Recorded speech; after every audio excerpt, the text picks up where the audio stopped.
Right now আমরা যে পাড়াতে আছি এটি হচ্ছে পাকিস্তান আমলে এখানে একটা হাই স্কুল ছিল, তো সে কারণে নামকরণ করা হয়েছে হাই স্কুল পাড়া। কিন্তু বর্তমানে এখানে কোনো ধরনের হাই স্কুল নাই। মিনিমাম 60-70 বছর আগে এখানে হাই স্কুল ছিল। আর আমার পিছনে যে পাড়া দেখছেন এখানে পুরোপুরি বিভিন্ন সম্প্রদায়ের মানুষ আসছে, বিশেষ করে ত্রিপুরা এবং আরও দূরে গেলে চাকমা থাকবে।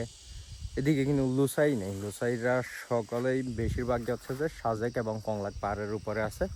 তো এটি হচ্ছে ছোট ছোট ঝুমঘর, এত সুন্দর একটা এলাকা।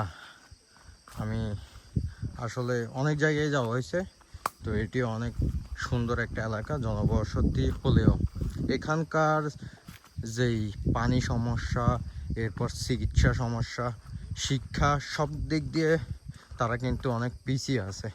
টোটালি কথা হচ্ছে সাজেকে যদি একটা হাসপাতাল হতো তাহলে চিকিৎসা ব্যবস্থা সুন্দরভাবে হতো, এরপর আরও অনেক কিছুরই দরকার।